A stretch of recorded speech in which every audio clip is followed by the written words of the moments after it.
नमस्कार, स्वागत है आपका जस्ट इंडिया में और मैं हूं आपके साथ मुस्कान। रुक करेंगे उन तमाम खबरों का जिनका सरोकार है आपसे।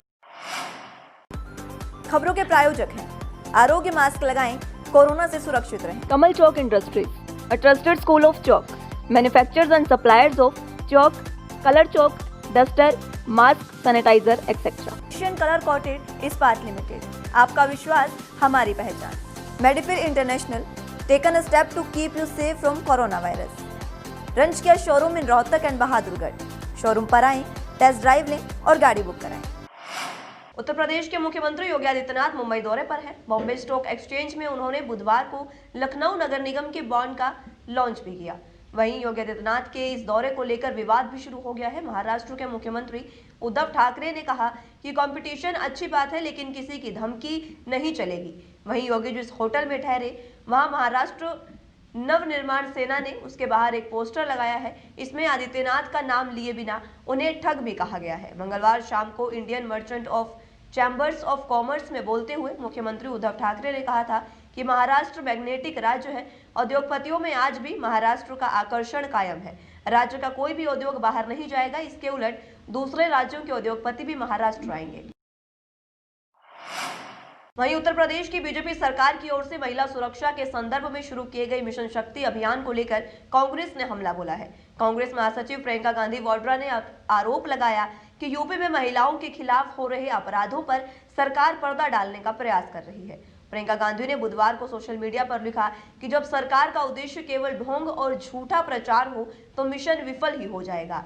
उत्तर प्रदेश में महिलाओं के खिलाफ बढ़ते अपराधों को पर्दा डालने के लिए बीजेपी सरकार का मिशन शक्ति विफल रहा है।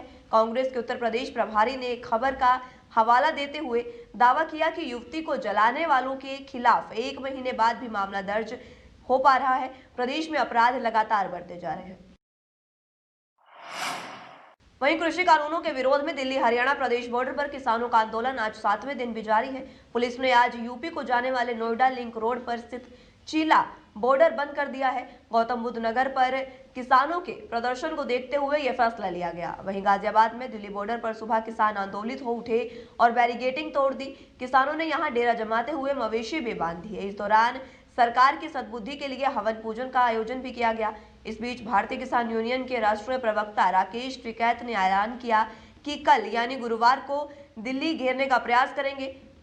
सरकार को अपना बिल वापस लेना होगा, बस देखना है कि सरकार कितना समय लेती है।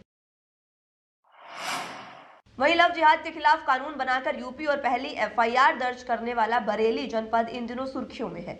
इसी बीच यहां सुन्नी बरेलवी मसलक की सबसे बड़ी दरगाह आला हजरत की संस्था दारुल इफ्ता ने लव जिहाद के संबंध में एक फतवा जारी किया है और कहा है कि गैर मजहब की लड़की का जबरन मजहब बदलवाना नाजायज है।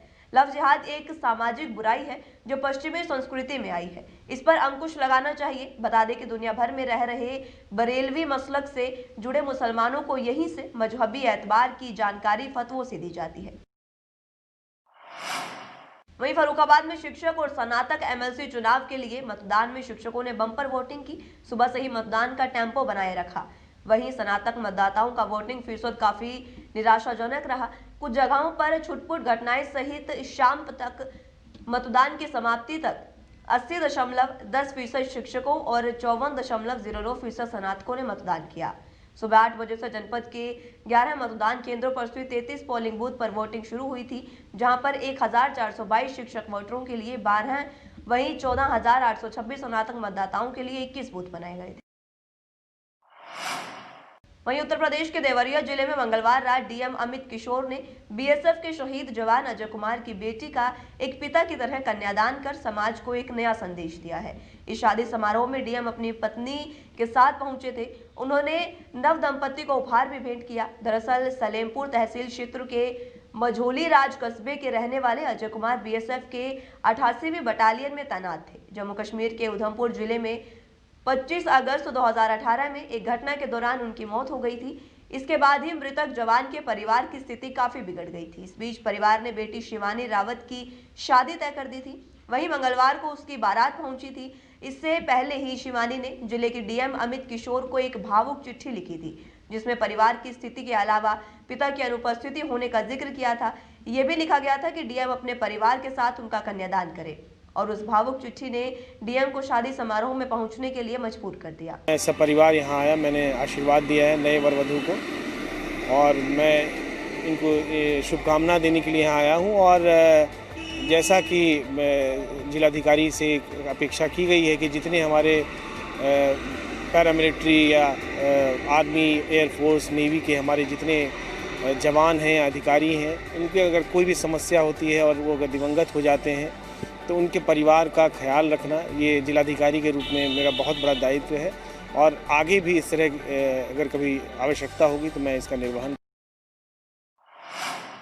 वहीं उत्तर प्रदेश के कौशाम्बी में बुधवार तड़के बड़ा हादसा हुआ, जहां बारातियों को लेकर लौट रही कार पर गिट्टी से भरा ट्रक पलट गया।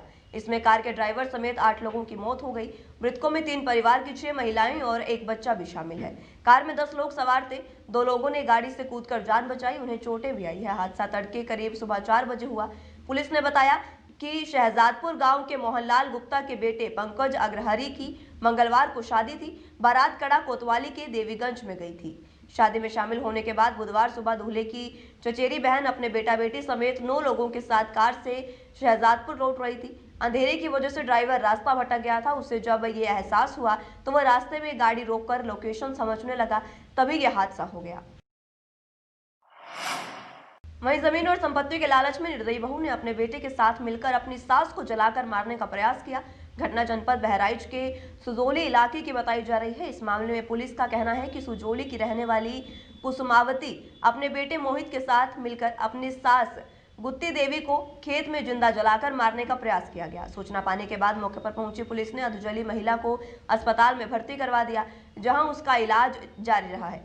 वहीं सास को जलाकर मारने के आरोप में बहू, पोती और पोते के खिलाफ पुलिस ने मुकदमा दर्ज कर दिया है और 2 आरोपियों को घटनास्थल से गिरफ्तार भी कर लिया है। पुलिस की गिरफ्त में आई बहू कुसुमावती देवी का कहना है कि उसकी सास अपनी बहू को जमीन और संपत्ति नहीं देना चाहती थी, बल्कि अपनी जमीन को सास ने अपनी बेटी के नाम कर दिया था, जिसको लेकर बहू अक्सर नाराज रहा करती थी और परिवार में लड़ाई हुआ करती थी। इस वक्त ये अपने लड़की के यहाँ रहती थी। इनके यहाँ खेत में गई थी, खेत में काम कर रही थी। इनके पास 11 बीघा खेत रहा है, 5 बीघा अपने लड़की को दे दिए। जब वो सेवा सत्कार नहीं कर पाई तो अपने लड़की के 5 बीघा दिए और 1 बीघा ही बेच करके अभी तक खर्चा करीन है। और इसके बाद में 5 बीघा रहा है अपने पोता के दे खातिर रहा है, मगर ये तत्काल लेने के कारण यह जमीन के इन्होंने जला दिया मिट्टी और ये मुँह में कपड़ा भूर करके। थाना सुजौली के ग्राम गड़नियनपुरावा में बीती रात गुत्ती देवी पत्नी स्वर्गीय गयाधीन पाल उम्र लगभग 65 वर्ष को उनकी बहू कुसुमावती, बड़ी पोती कुमारी ममता और बड़े पोते मोहित के द्वारा मिट्टी का तेल डालकर जलाने की सूचना प्राप्त हुई। कुसुमावती और पीड़िता में जब बात नहीं बनी तो कुसुमावती ने अपने बच्चों के साथ ये घटना कारित की है। इस संबंध में धनीराम पाल जो उनके दामाद हैं, उनकी तहरीर पर मुकदमा अपराध संख्या 143/20 धारा 326, 307 एवं 329 आईपीसी कायम किया गया। खबरों के प्रायोजक थे Shri Shyam plywood and lamination, वेंसफिल अपरेट्स लव, boiling water proof plywood, SCF 48 Huda complex Rohtak, Kamal Chowk industries, a trusted school of chalk, manufacturers and suppliers of chalk, color chalk, slate pencil, duster, dustless chalk, housekeeping material, mask, sanitizer, hand wash. Office number 201, first floor, town centre mall, D park, model town, Rohtak.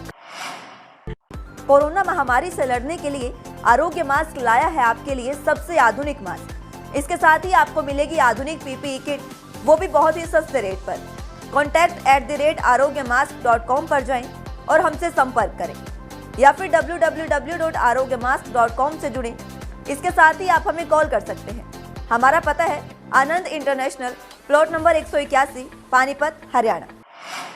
Be Fast Fit, India's fastest growing fitness chain, now at Rohtak D Park.